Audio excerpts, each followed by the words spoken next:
Hello everyone. ये video सारे CA और सीएमए स्टूडेंट्स के लिए एप्लीकेबल है। ये वीडियो एक एंटायर कवरेज रहने वाली है, वो सारे चीज़ों की, वो सारे स्ट्रैटेजीज की, वो सारे प्लानिंग की चीज़ों की, वो सारे अप्रोच की जब हमें पढ़ाई करना चाहिए एंड हमें कैसे करना चाहिए। पहला चीज़, जब हम फाउंडेशन से इंटरमीडिएट में आते हैं, सबसे पहला चीज़ जो हमें ध्यान रखना होता है वो होता है know your war.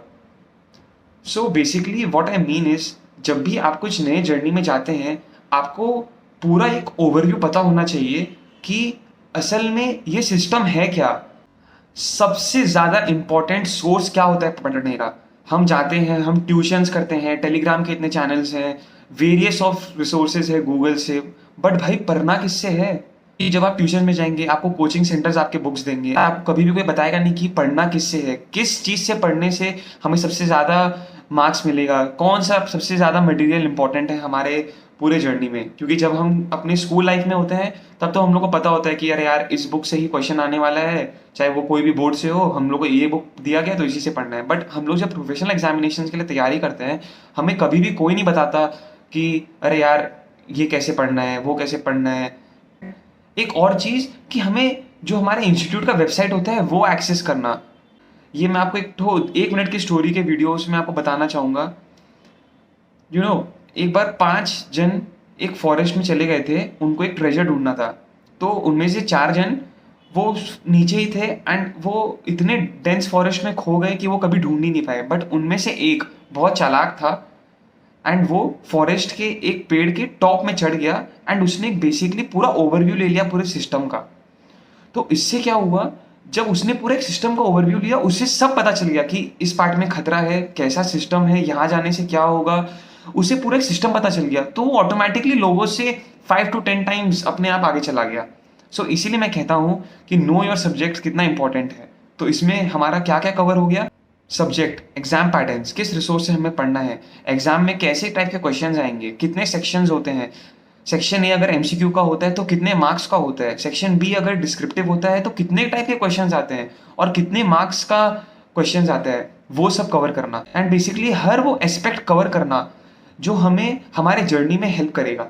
The second most important thing is phases. whenever we come into studies we have the problem that यार सिर्फ पढ़ना है, करना क्या है, हम क्लास तो जा रहे हैं लेकिन अब क्या करें, खाली क्लास करते रहे क्या। 3 तरह के फेजेस होते हैं। सबसे पहला फेज होता है क्लासेस का फेज। नंबर सेकेंड फेज जो होता है वो हम लोग का होता है रिवीजन का फेजेस। एंड फाइनली जो थर्ड फेज हम लोग का होता है वो होता है टेस्ट का phases. And basically we can tell it as mock test.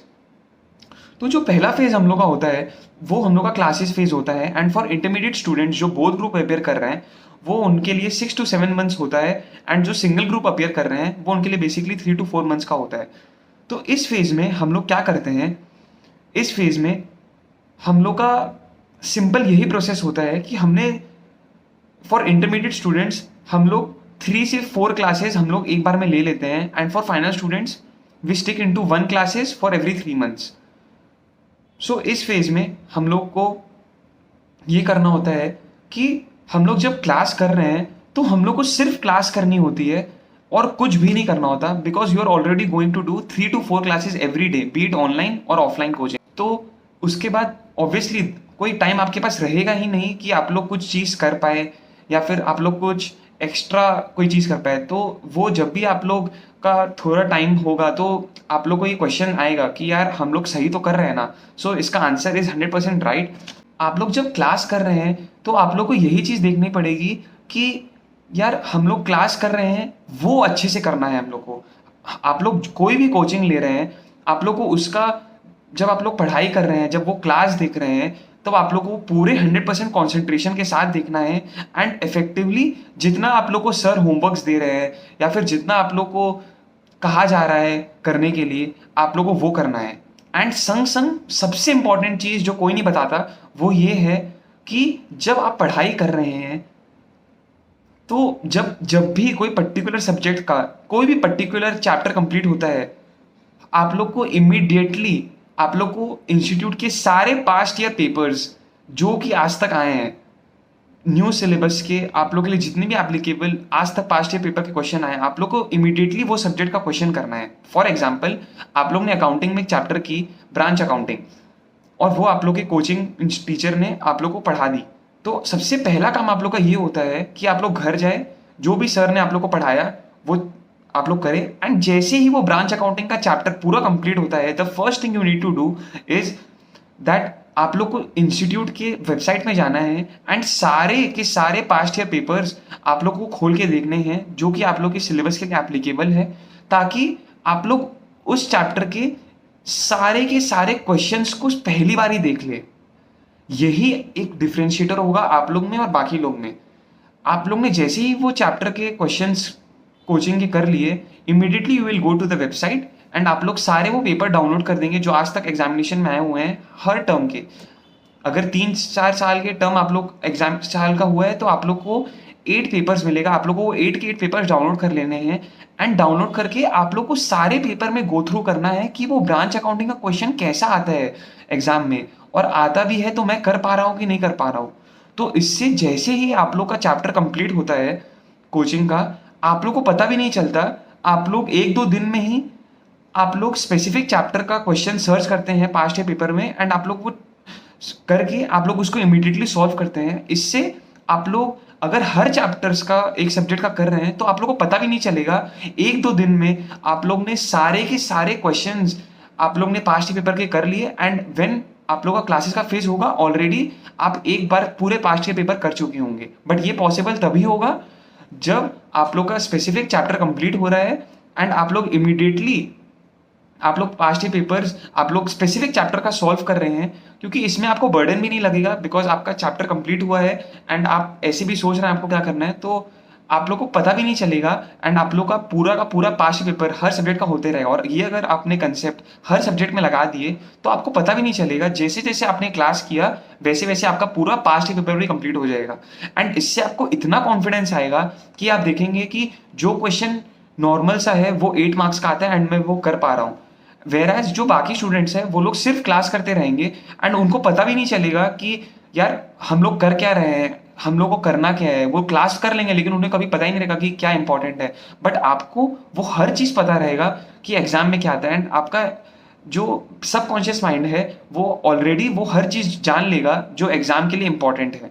And सबसे दूसरी इंपॉर्टेंट बात जो कि आपके हमेशा हमेशा हर लेवल के लिए एप्लीकेबल हुए है, चाहे आप सीए कर रहे हैं या सीएमए कर रहे हैं, आप कोई भी लेवल में है, हमारा जो एक सबसे इंपॉर्टेंट रिसोर्स है वो है हमारा study material. Summarising the first point is knowing your subject and उसमें भी आपको कैसे पढ़ना है। सेकेंड पार्ट में मैंने आपको बताया कि आपको कैसे पढ़ना है, तो उसमें मैंने आपको बताया कि पहला फेज होता है आपका क्लास का फेज। उसमें आपको 6 मंथ्स पढ़ाई करना है, पढ़ाई के संग संग जैसे जैसे टीचर जो चैप्टर कंप्लीट हो जा रहे हैं, जब चैप्टर चल रहा है तब नहीं, जब चैप्टर कंप्लीट हो जा रहा है तब आपको जाना है एंड आपको स्पेसिफिक हर टर्म के क्वेश्चंस को खोल के देख लेना है कि ऐसा क्वेश्चन आता है मेरे एग्जाम में, एंड वो एक बार अपने हाथ से सॉल्व करके देखना है। क्योंकि जब आपका पूरा पढ़ाई कंप्लीट हो जाएगा, तब आपका जब 8 सब्जेक्ट कंप्लीट हो जाएगा, तब आपको पता भी नहीं रहेगा अरे यार ये सब्जेक्ट मैंने पढ़ा था, इसका क्वेश्चन कैसे होना है।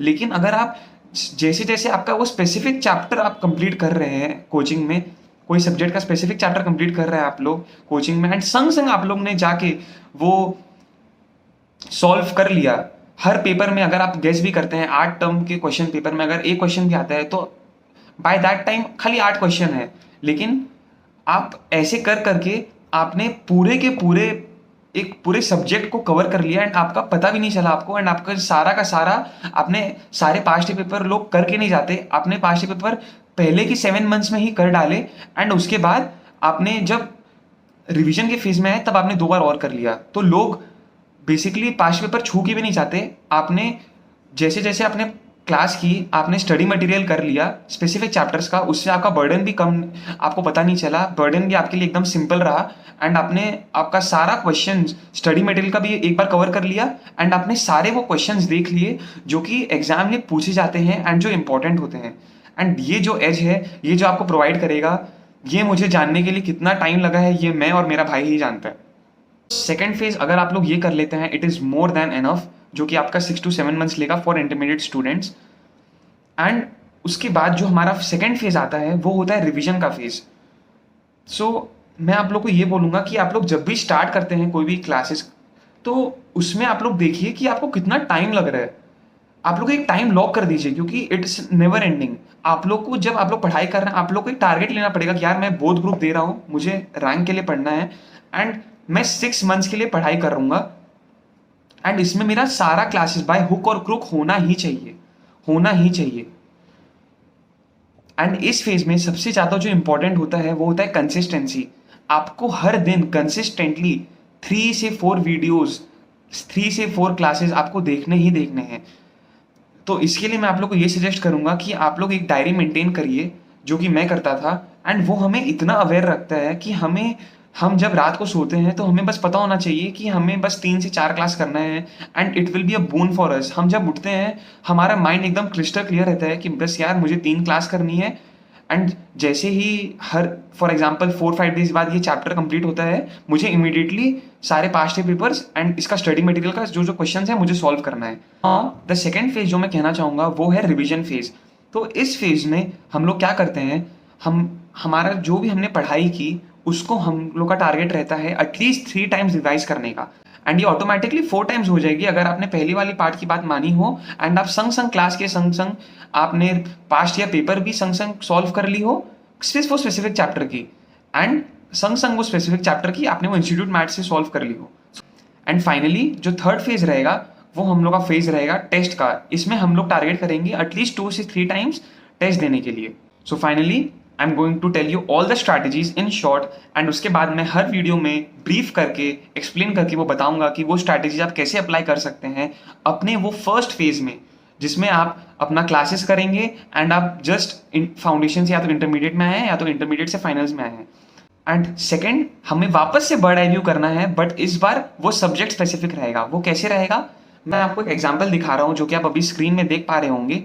तो इसमें बेसिकली आपको सारे चैप्टर्स के नाम लिख देने हैं of a particular subject, and then आपको बगल में सारे टर्म्स लिख देने हैं, and as soon as you solve each past year paper of a particular subject आपके ऑटोमेटिकली फिल करते रहना है, एंड बाय द टाइम आपके सारे चैप्टर्स के जब पास्ट पेपर कंप्लीट हो जाएंगे आप देखेंगे आपका पूरा ये शीट कंप्लीट हो चुका है। Basically you will note down each and every marks every time you complete a chapter।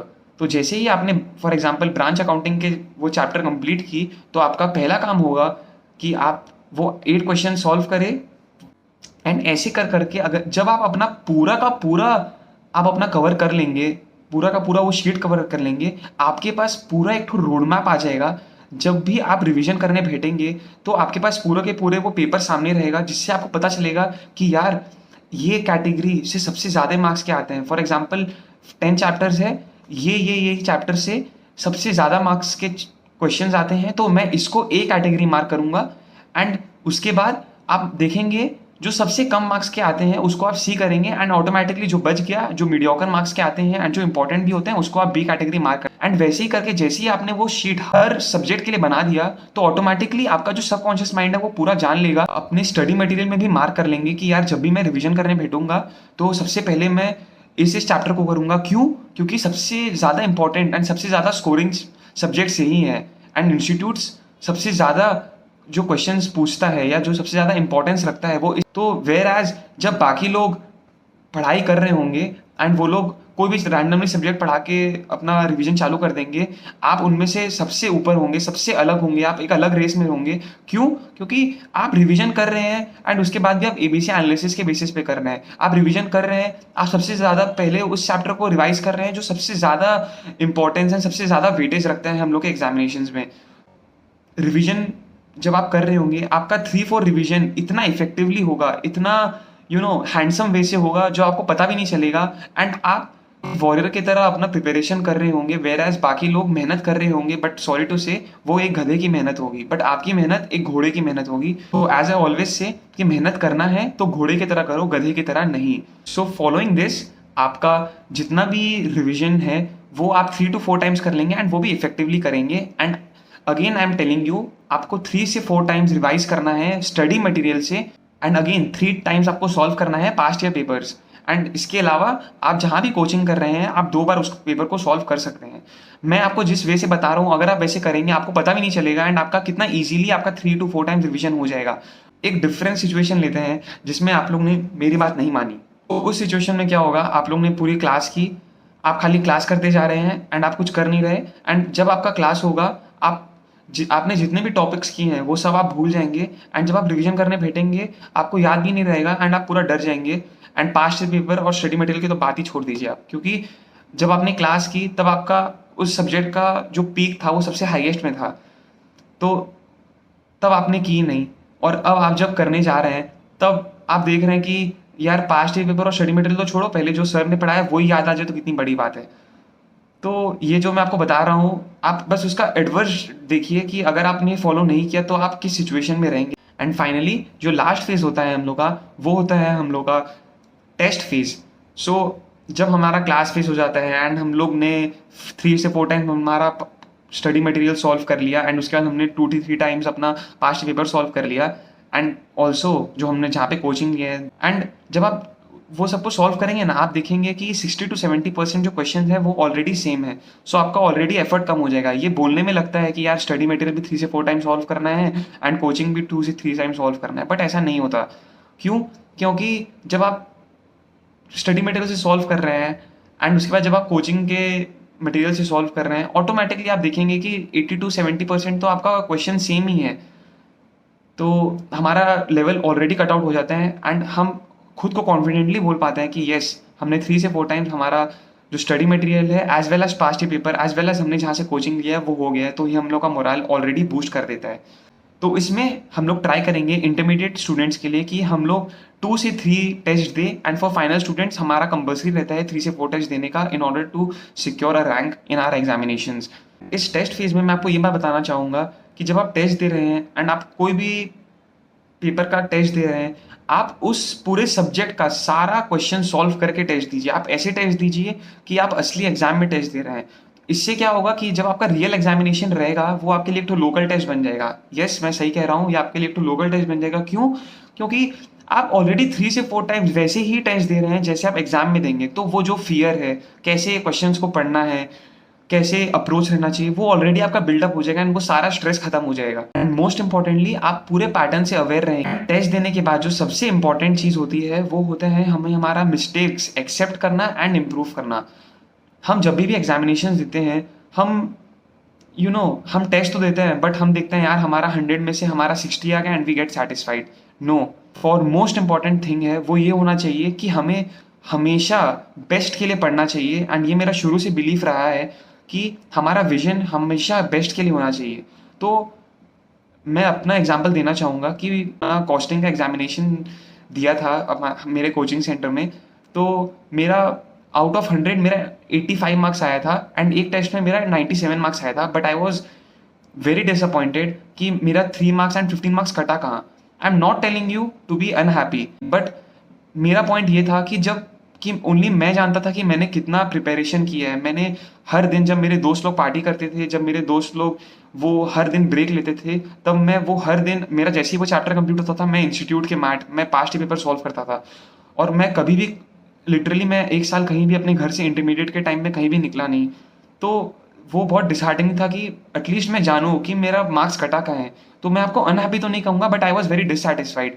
And ये एक बहुत अच्छी क्वालिटी होती है कि जब भी आपका कोई मार्क्स आता है, ठीक है आपको आपका 97 मार्क्स मिला या 85 मार्क्स मिला, दैट डजेंट मैटर, बट आप एटलीस्ट अपने शॉर्टकमिंग में नोटिस करिए। ये आप अपने एक तो हैबिट बना लीजिए कि आप हमेशा एक इम्प्रूव होने के लिए देखेंगे। या फिर आपका सिचुएशन ऐसा हो जाएगा कि अगर आपका 40 to 50 मार्क्स भी आ जाएगा आप खुश रहेंगे एंड ये आपका फ्यूचर में एक डिजास्ट्रस वे पाव कर देगा।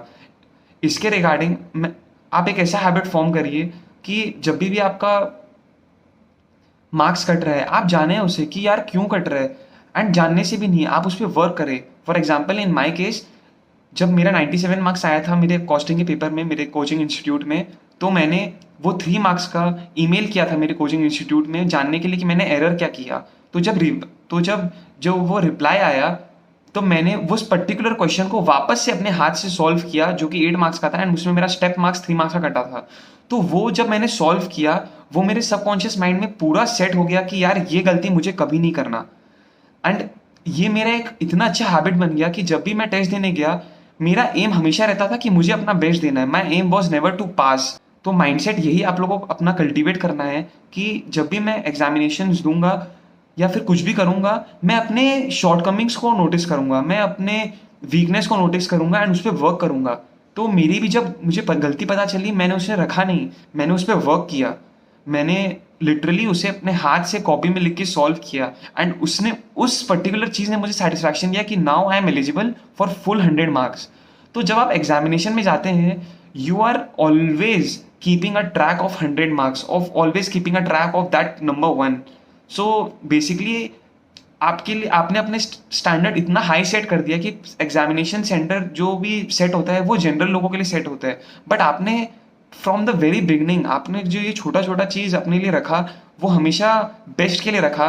तो जब आपके लिए वो पेपर आएगा वो आपको ऑलरेडी वो एक आपके स्टैंडर्ड से उसके टाइप का या फिर उससे नीचे का मिलेगा एंड कभी भी आपको स्ट्रेसफुलनेस नहीं होगा। आप अगर नोटिस कर पा रहे होंगे कि मैंने आपको वो हर प्रोसेस बताया है and basically I am a fully process oriented person.